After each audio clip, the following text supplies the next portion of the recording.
bagaimana kalau kematian itu datangnya ketika seseorang lagi melantunkan lagu-lagu, entah itu baik lagu pujian atau lagu apapun, tetapi ketika dia meninggal di atas mimbarnya, bagaimana menurut sahabat Iwan Filah? Nah, berikut ini adalah sebuah momen di mana ada seorang pastor atau mungkin pendeta, dia meninggal di atas mimbarnya ketika dia belum selesai melantunkan sebuah lagu. Tanggapan untuk saudara Muslim, bagaimana jika pastor atau pendeta meninggal di atas mimbar ketika belum selesai melantunkan sebuah lagu?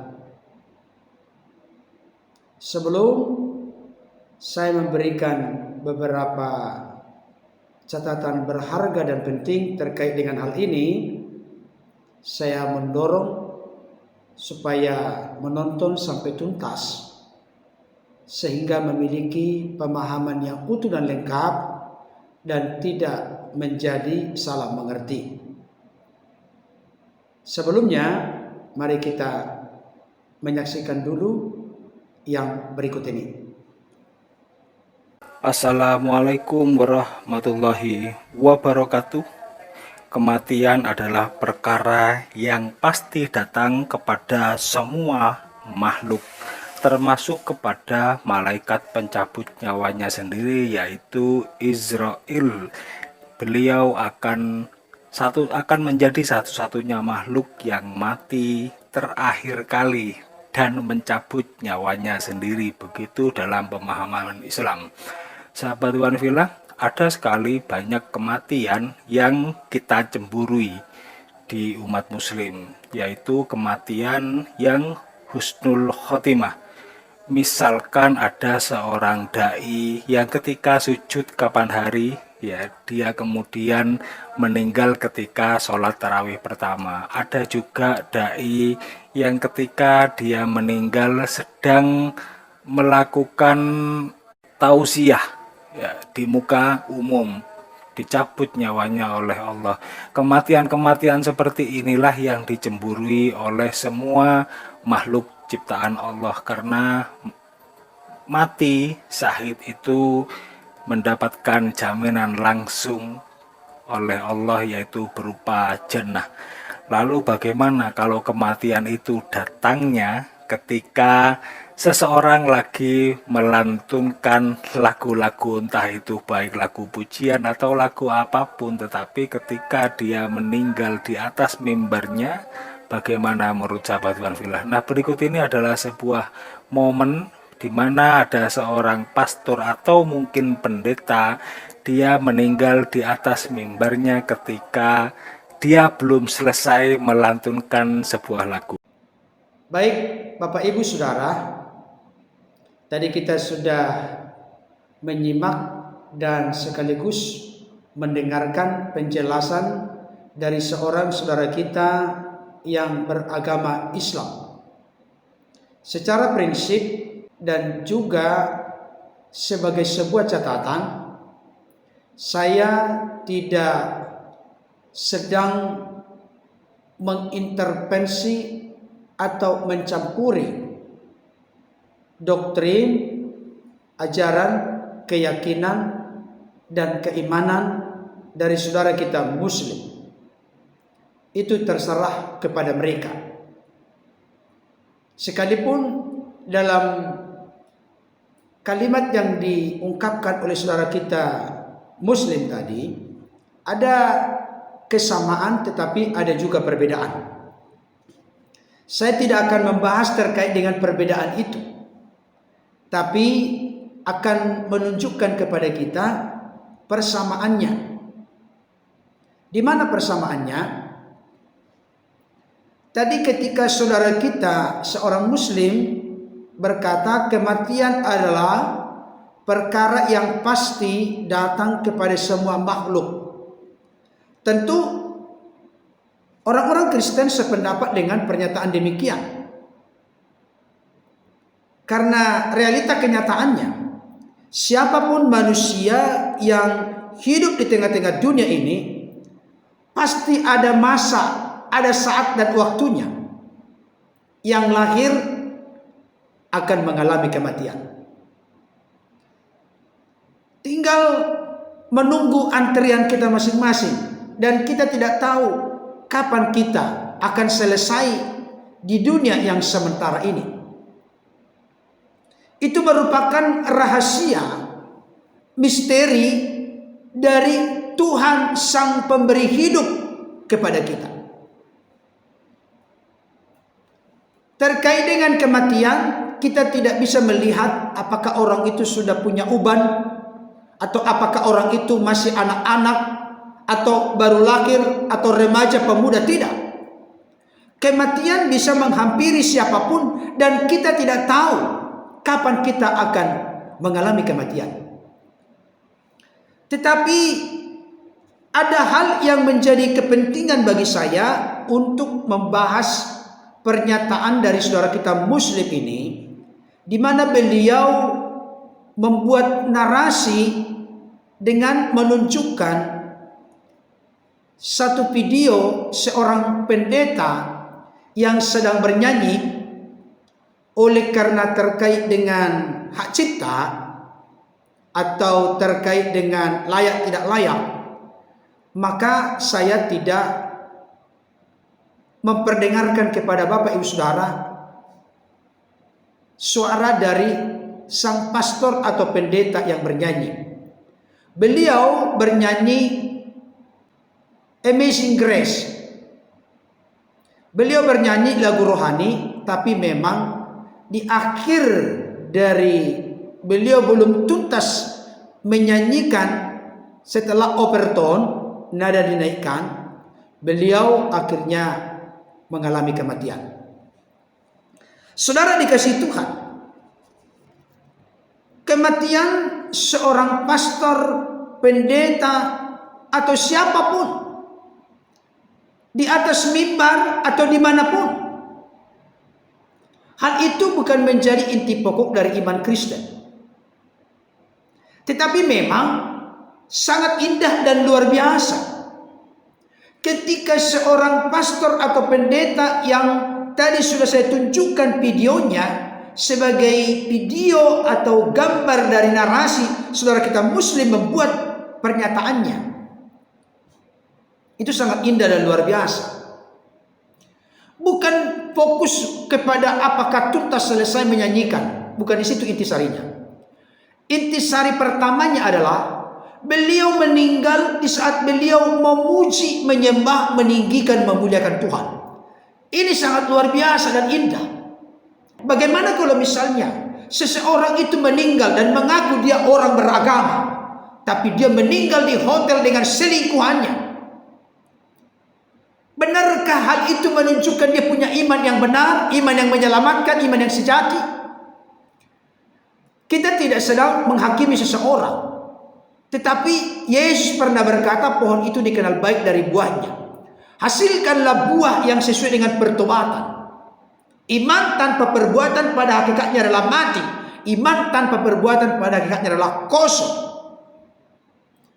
Bukan perbuatan itu yang menyelamatkan kita, tapi iman yang benar itu pasti membuat sifat watak karakter kita melakukan, mempraktikkan hal-hal yang baik, hal-hal yang benar, hal-hal yang berkenan di mata Tuhan dan bermanfaat bagi sesama.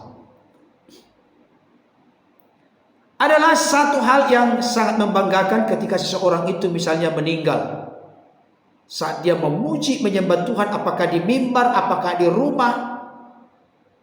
Dan sebagai seorang pendeta, beliau meninggal saat berkhotbah. Itu luar biasa sebenarnya. Tapi yang menjadi intisari, substansi pokok dari keyakinan Kristen, karena di sini ada kalimat berupa pertanyaan yang dibuat oleh saudara kita Muslim ini.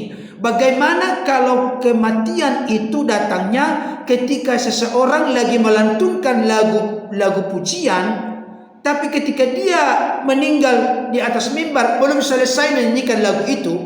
Dan beliau tadi menyebutkan ada seorang pastor atau pendeta di mana beliau meninggal di atas mimbar ketika belum selesai melantunkan sebuah lagu pujian. Bagaimana dengan hal itu? Saya mau tegaskan, inti pokoknya memang sesuatu yang indah dan menarik. Kalau seseorang itu sedang memuji, menyembah Tuhan, berdoa kepada Tuhan, sedang berkhotbah atau sedang melakukan hal-hal yang benar menyenangkan Tuhan di akhir hidupnya, itu sangat luar biasa. Tetapi yang terpenting dan terutama adalah di dalam kekristenan ada yang disebut dengan kematian. Kematian itu minimal dibagi 3. Kematian jasmani, kematian rohani, dan kematian yang kekal. Kematian jasmani artinya terpisah roh dengan tubuh. Ketika rohnya meninggalkan tubuh, maka terjadi kematian jasmani. Sebenarnya yang lebih parah itu kematian rohani. Terputusnya relasi hubungan manusia yang berdosa, yang telah jatuh ke dalam perhambaan perbudakan dosa dengan Allah yang Maha Kudus.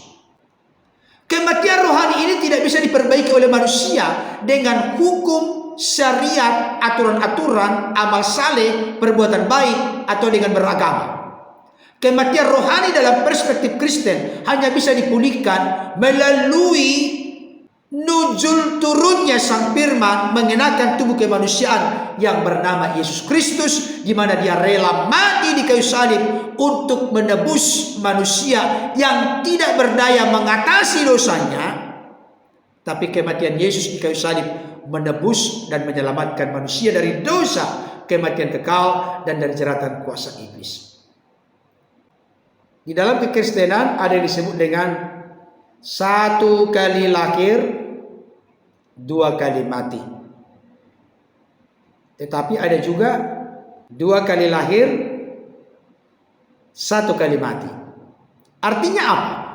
1 kali lahir, 2 kali mati. Kematian jasmani dan kematian yang kekal.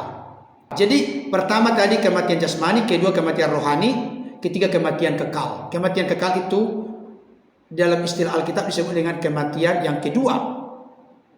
Dan itulah seseorang itu ditempatkan di neraka yang kekal, terpisah dari Allah secara kekal. Makanya lawan kematian kekal itu adalah kehidupan kekal. Hidup bersama dengan Kristus di sorga selama-lamanya. Saudara dikasihi Tuhan. Oleh karena itu, dalam hidup ini jangan sampai kita mengalami 2 kali kematian, 1 kali kelahiran. 1 kali kelahiran, ya kita dilahirkan dari rahim ibu kita, tapi kita mengalami 2 kali kematian. Kematian jasmani, masuk kematian yang kekal. Kalau kematian rohani udah otomatis, sejak Adam dan Hawa jatuh dalam dosa, semua manusia telah mengalami kematian rohani. Dan yang bisa memulihkan kematian rohani hanya Yesus, di dalam Yesus, melalui Yesus. Yang terpenting adalah kita lahir 2 kali dan mati 1 kali. Apa artinya? Dilahirkan oleh ibu kita. Yang kedua, mengalami kelahiran baru lewat terbuka percaya menerima Yesus sebagai Tuhan Juru Selamat, maka kita diangkat menjadi anak-anaknya dan ahli waris yang kekal dalam kerajaan surga yang kekal. Kita mengalami 1 kematian, kematian jasmani. Mari jangan pilih 1 kali lahir tapi 2 kali kematian. Tapi pilihlah 2 kali kelahiran dan 1 kali mati. Itulah yang mendapatkan keselamatan. Nah, yang terpenting itu di masa hidup ini, apakah saudara dan saya telah terbuka percaya menerima Yesus sebagai Lord, Kurios, Tuhan, junjungan, Juru Selamat, penguasa dalam hidup kita. Itu yang terpenting. Bagaimana kita matinya, atau dengan cara apa kita matinya? Apakah ada orang yang mati di pesawat, atau ada yang mungkin juga ada yang kecelakaan, atau mungkin ada juga yang mati di laut oleh karena karam kapal dan lain sebagainya. Cara matinya itu bukan yang inti, bukan substansi. Tapi selama hidup ini, apakah kita sudah menemukan jalan kebenaran dan hidup yang hanya ditemukan di dalam Yesus? Kita menemukan kepastian keselamatan. Itu yang paling pokok. Itu sebabnya dalam Alkitab, saya bacakan untuk kita dengan cepat. Mazmur 116 ayat 15. Dikatakan demikian, berharga di mata Tuhan kematian semua orang yang dikasihinya. Jadi orang-orang yang dikasihi Tuhan, yang sudah mengalami penebusan dalam Kristus, kematiannya berharga di mata Tuhan. Bahkan Rasul Paulus berkata kepada jemaat Filipi di dalam Filipi 1 ayat 21, sebab bagiku hidup adalah Kristus dan mati adalah keuntungan. Kematian bagi orang Kristen bukan kesialan, bukan kemalangan, bukan kerugian. Kematian bagi orang di dalam Kristus atau melalui Kristus yang telah terbuka percaya menerima Dia sebagai Tuhan Juru Selamat adalah keuntungan. Kenapa keuntungan? Karena selama hidup telah dipersembahkan kepada Kristus. Kalau orang dipersembahkan kepada Kristus menerima Yesus sebagai Tuhan Juru Selamat, digaransi, dijamin keselamatan hidupnya. Jadi kenapa keuntungan? Karena pasti masuk surga, bukan mudah-mudahan. Bukan karena kekudusan, kesucian, kesalehan, kesempurnaan kita, bukan karena kebenaran kita diselamatkan, tapi karena anugerahnya melalui rela berkorban di kayu salib menebus hidup kita dari dosa, kematian kekal, dan dari jeratan kuasa Dia. Kiranya ulasan ini dapat menjadi berkat bagi kita. Tuhan Yesus menolong kita untuk tetap setia berdiri dan berjalan dalam kebenarannya. Amin.